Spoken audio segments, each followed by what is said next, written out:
গতকালকের ভিডিওতে কিন্তু তোমাদের সাথে শেয়ার করেছিলাম যে মুখটা ভিজিয়ে রাখছি। আজকে ভিডিওতে দেখো, আজ সকালবেলায় ঘুম থেকে উঠে দেখি মুখটা কি সুন্দর করে গেরা বেরিয়েছে। আর যখন এই গেরাগুলি বেরিয়ে যায় না, তখন মুখটা খেতে এতটাই টেস্টি হয়। তো এখানে তো অনেকটাই মুখ ভিজিয়েছি, সবটা তো এখন লাগবে না, যতটুকু এখন খাবো সেটা নিয়ে নিচ্ছি বাটিতে, আর বাকিটা ফ্রিজে রেখে দেবো, নাহলে আবার ওই গেরাগুলি নষ্ট হয়ে যাবে। সৃজাকে খাওয়াতে খাওয়াতে এদিকে আমি রান্নাটাও বসিয়ে দিচ্ছি। ভাতের জল বসিয়ে দিয়েছি, আর এখানে চালটাও নিয়ে নিলাম। সকালে টিফিন খেতে খেতে রান্নাও মোটামুটি প্রায় আমার শেষ হয়ে যায়। রবিবারে সারাদিনের একটা ভিডিও আজকে তোমাদের সাথে সোমবারে শেয়ার করছি।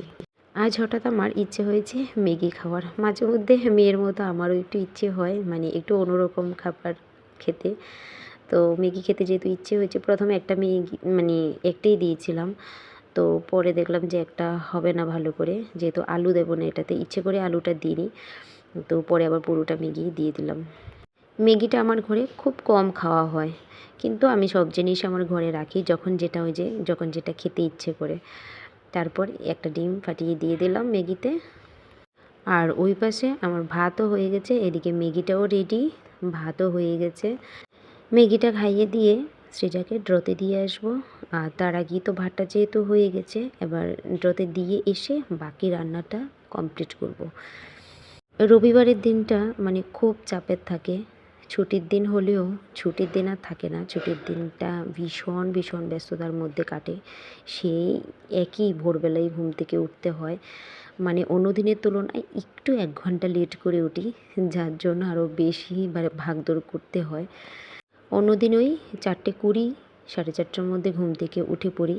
আর শনি রবিবারটা যদি সৃজার টিউশন টিচার সকাল টাইমে আসে, তাহলে তো ওই একই টাইমে ভোরবেলা ঘুম থেকে উঠতে হয়। আর আজ যেহেতু টিউশন টিচার আসেনি, এই সপ্তাহ পুরোটাই পড়িয়েছে, সেজন্য আর শনি রবিবার আসেনি, সে কারণে আমি একটু লেট করে ঘুম থেকে উঠেছি। আর বাইরে তো ওয়েদারটা খুবই খারাপ, বৃষ্টি চলছে কন্টিনিউ, মানে ওই 5:30টায় ঘুম থেকে উঠেছি, যার জন্য খুব তাড়াহুড়ো করে কাজবাজ করতে হচ্ছে। কারণ আমার পুজো দিতে যেহেতু অনেকটা সময় চলে যায়, সে কারণে মানে আমাকে খুব তাড়া করে মানে ঘুম থেকে উঠতে হয় তাড়াতাড়ি। এই তো ম্যাগি রেডি, আর সৃজাকে এখন খাবারটা খাইয়ে দিয়ে ড্রতে দিয়ে এসে আমি বাকি রান্নাটা করছি। ডাঁটা দিয়ে আলু দিয়ে, ওই যে মা মাছ নিয়ে এসেছিলো বাড়ি থেকে, সেগুলি দু পিস করে রান্না করছি। মাছটা আমার এত প্রিয়, একদম ভালো লাগে না খেতে। এখন কি করব, খেতে তো হয়, মা যেহেতু এনেছে, ফেলে তো আর দিতে পারি না। সৃজাকে ড্রতে দিয়ে এসে কিন্তু হাতে 1.5 ঘন্টা সময় থাকে। 1.5 ঘন্টা সময়ের মধ্যে রান্না, কাপড় কাচা থেকে বাকি যা যা কাজ থাকে সেগুলো পুরো কমপ্লিট না করলে কিন্তু মানে সারাদিন আমাকে কাজ করে বেড়াতে হবে, কারণ সময় থাকে না আর কাজ করার। কারণ ড্র থেকে এসেই সঙ্গে সঙ্গে ডান্সে যাওয়ার টাইম হয়ে যায়। এই তো দেখো, মানে সবজিটা এখানে বসিয়ে দিয়েছি, ওটা হতে হতে আমি এখানে মশলাটাও বেটে নেব। আর আমার শিলনোড়াতে বেটে খেতে খুব ভালো লাগে। আমার ঘরে কিন্তু গ্রাইন্ডারও আছে, কিন্তু আমি গ্রাইন্ডারটা একদম ব্যবহার করি না। ওই সৃজার বাবা আসলে ও ব্যবহার করে, মানে তাড়াহুড়ো করে রান্না করে, ও বলবে বাটতে হবে না, আমি মিক্সিতে করে নেব। তো আমার আবার ভালো লাগে না, আমার শিলনোড়াতে বেটে খেতেই ভালো লাগে।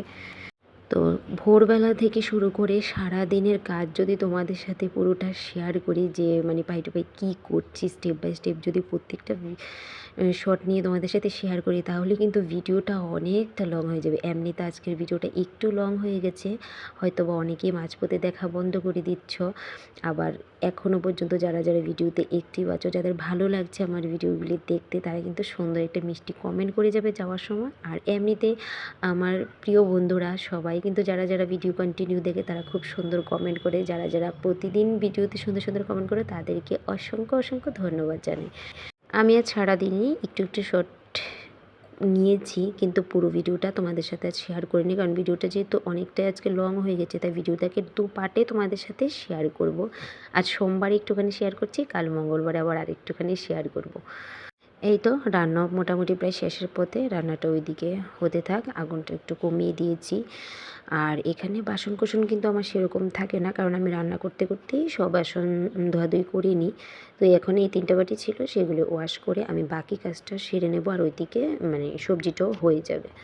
জানো তো, অনেকে আমাকে বলে আমার নাকি কোনো কাজ নেই, আমি একা থাকি, আগরতলা শহরে থাকি, আনন্দে থাকি, একা থাকি, কোনো কাজ বাজ নেই, সারাদিন শুয়ে বসে কাটাই দিন, তারপরেও কেন আমি মোটা হই না। আমি জানি না মানুষের এত কেন সমস্যা আমাকে নিয়ে, মানে আমি মোটা হই না, আমার মেয়ে মোটা হয় না, তা নিয়ে মানুষের অনেক সমস্যা। যাই হোক, যার যেমন চিন্তাধারা, যার যেমন মেন্টালিটি, সে তো সেরকমভাবেই কথা বলবে এবং ভাববে ওনের ব্যাপারে। আর জানো তো, এখন আমি এসব ব্যাপারে একদমই ভাবি না। কে কী বললো, কে কী করলো, তাতে আমার কিছু যায় আসে না। আমি আমার মতো চলি। আর যারা এসব বাজে মন্তব্য করে তাদের থেকে একটু দূরেই থাকি। এই তো রান্নার ফাঁকে কিন্তু আমি কাপড় চোপড়ও কেচে দিয়ে এসেছি, আরও অনেক কাজ করেছি, সেটা ক্যামেরা বন্ধ করে। আর রান্নাবান্না সব কমপ্লিট। এখন চলে যাব সৃজাকে ড্র থেকে আনতে, কারণ 11:30 বেজে গেছে, 11:30 স্কুল ছুটি হয়ে যায়।